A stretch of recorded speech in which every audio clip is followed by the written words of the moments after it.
And joining me now is the Republican Senator from Arkansas, Tom Cotton. Senator Cotton, welcome back to Meet the Press. Good morning, Chuck. It's good to be on with you. Happy Independence Day to you and all your viewers. Absolutely. And let me start with this war against ISIS, terrorism, etc. You're very critical of this administration, that we know.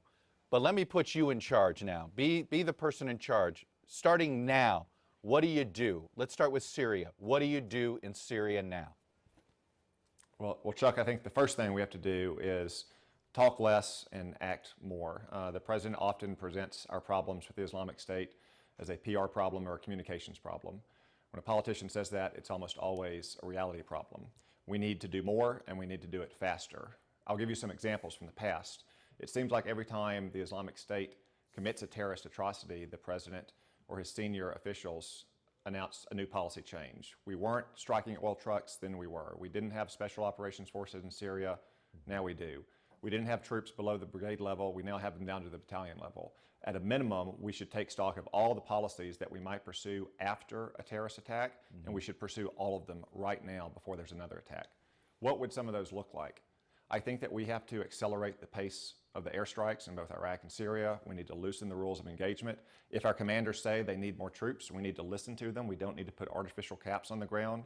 We have to work with Turkey and our Arab allies, and I think we have to establish safe zones in northern and southern Syria to relieve pressure on Turkey and Jordan, to allow the troops that we've been training a chance to refit and get trained and get ready to get in the fight, and to apply more military torque to the battlefield so we can get the ultimate solution, which is a diplomatic solution in which Syria is no longer exporting terror and refugees around the world. So safe zones, what you described in safe zones, that can't be done without troops on the ground. So how many troops? And you know, there's always this, well, we can create a coalition, but realistically, how many American troops? And doesn't this have to be American-led?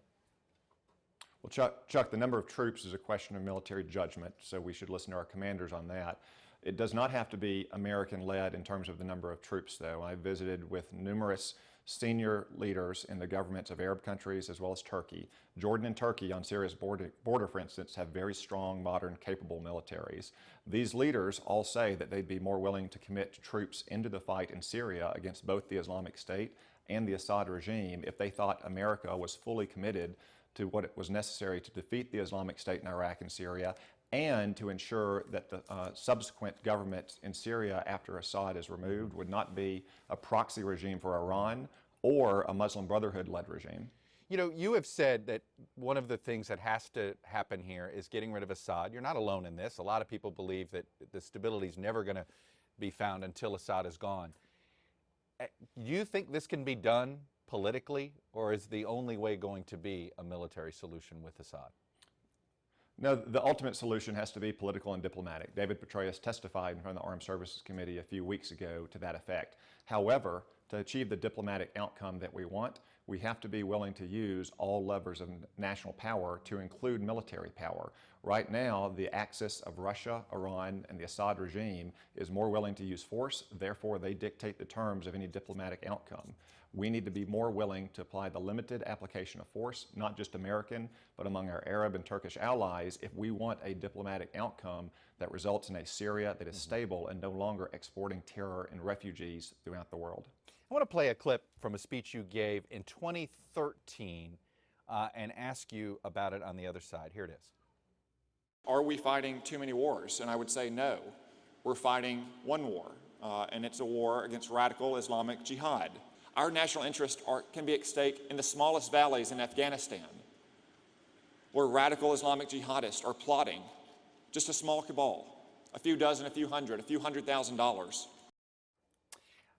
Does that mean when ISIS strikes in a Bangladesh that it is in America's interest to deal with that ISIS threat there, the ISIS threat in Afghanistan, the ISIS threat in Iraq?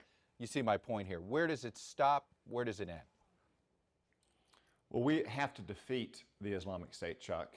We can't simply contain it within a small part of Syria. They will continue to launch terror attacks around the world, not just in places like Bangladesh and Turkey, but Western Europe and then in the United States as well. Or they will inspire those kind of attacks. If the Islamic State is losing, if they are defeated in Iraq and Syria, or in Libya, which is maybe their most dangerous and most well-developed cell today, then they won't inspire nearly so many attacks. We're not responsible for the domestic security of every one of our allies, but ultimately the way to stop attacks around the world is to deny terrorists the safe haven they need and to eliminate their leadership from the battle, just like we did with al-Qaeda through much of the last decade. You know, it was interesting in a recent interview that I read of yours, you didn't shy away from the idea that, you know, America is the world's policeman. Explain what you meant, that we shouldn't shy away from that analogy. Well, America is the global superpower. We are a continental nation that has global interests, and therefore we are invested in the security system of every region in the world, whether it's East Asia or the Middle East or Europe.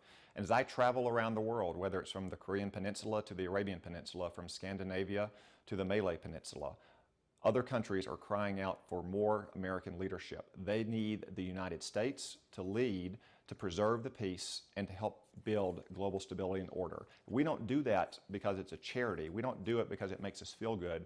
We do it because we are a global superpower with global interests around the world. That's been the case for at least 70 years, you might say even 100 years, and that's what we need to continue to do if we want to stop not just threats like the Islamic State, but threats like Russia or China or other countries that are trying to reorder the international order. So I ask this because you're much more expansive when it comes to the use of American power and much more interventionist than your nominee, your party's nominee for president. In fact, in many ways, what you outline as a foreign policy is the exact opposite of Donald Trump and seems really closer to Hillary Clinton, or Hillary Clinton seems closer to you. How do you explain this?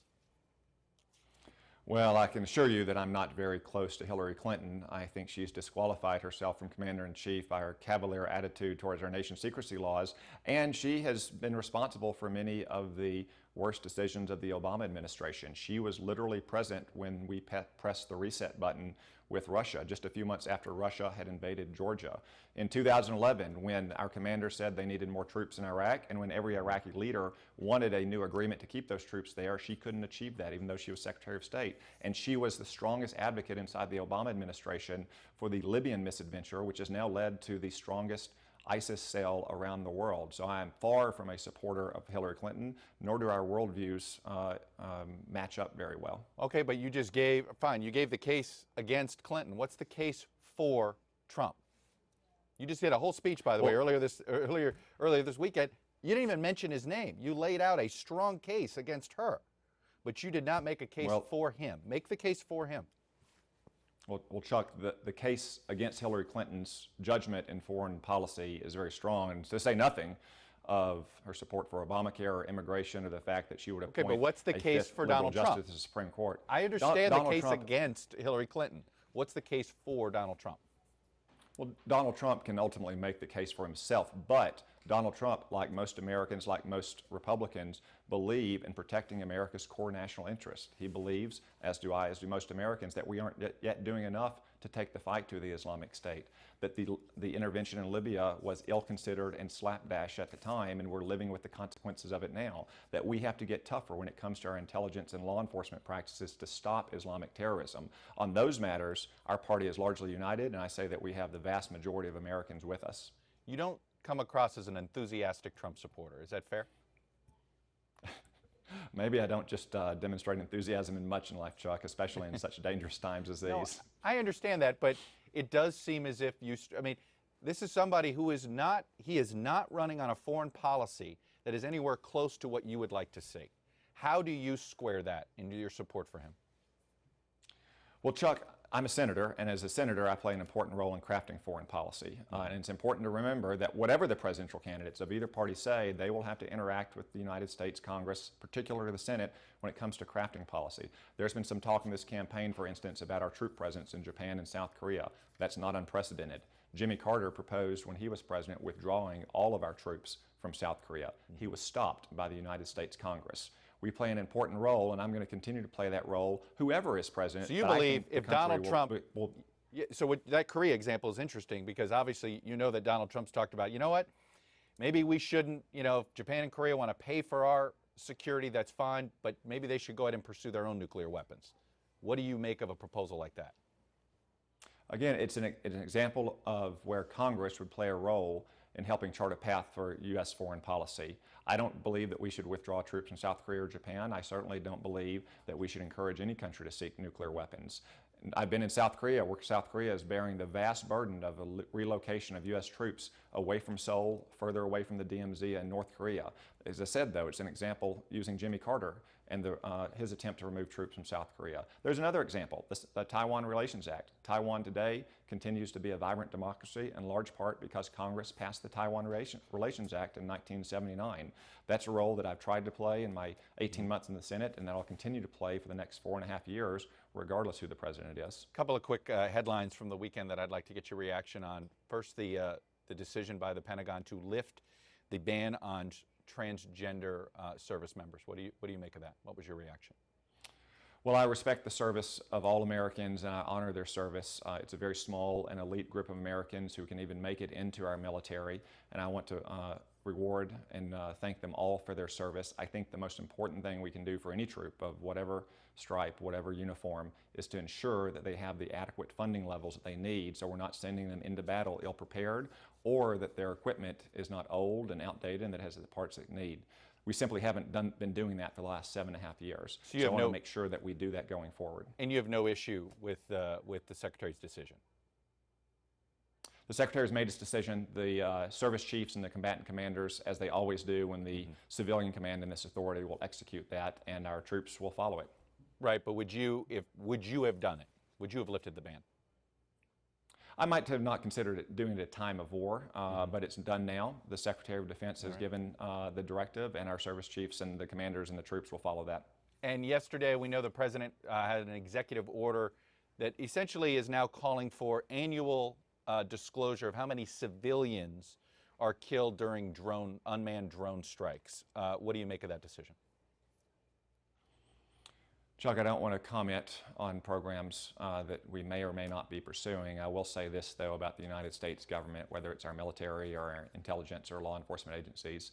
There's no one in the world who is more sensitive to civilian deaths and who does more to protect civilian populations around the world from deaths, oftentimes to put our own troops in harm's way. I'm proud of the high moral standard that America's troops and intelligence officers and law enforcement professionals uphold every single day on the battlefield or on the streets at home. Do you think it's important for the military and for the U.S. government's image around the world that we self-report civilian deaths like this?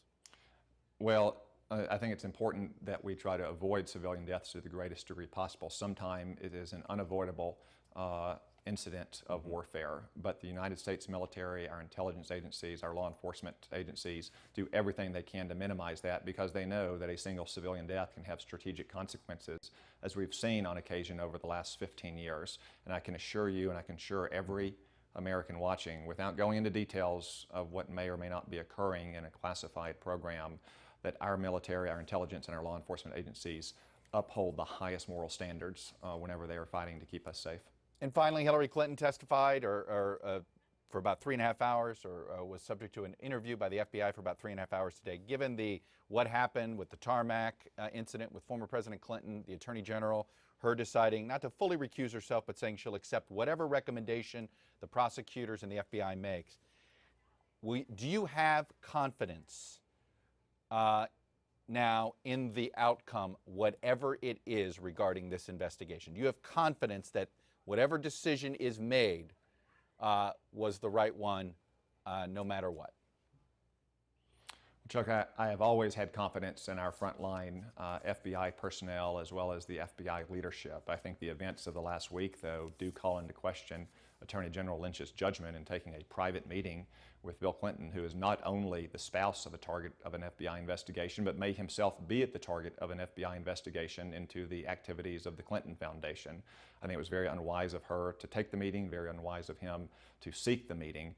And since she has not fully recused herself from this decision, I think it raises questions about political interference in this investigation. So you believe so unless she recuses herself, you think this thing has been totally compromised? Well, you've also had Barack Obama on television saying that he doesn't believe that Hillary Clinton has done anything that would warrant an indictment or a criminal trial.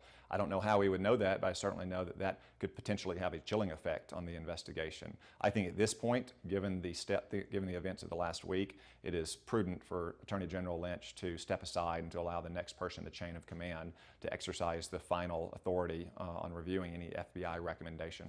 All right, Senator Tom Cotton, I'm going to leave it there. Senator Cotton, thanks for coming on. Thanks, Chuck. You got it. Hey, NBC News fans, thanks for checking out our YouTube channel. Subscribe by clicking on that button down here, and then click on any of the videos over here to watch the latest interviews, show highlights, and digital exclusives. Thanks for watching.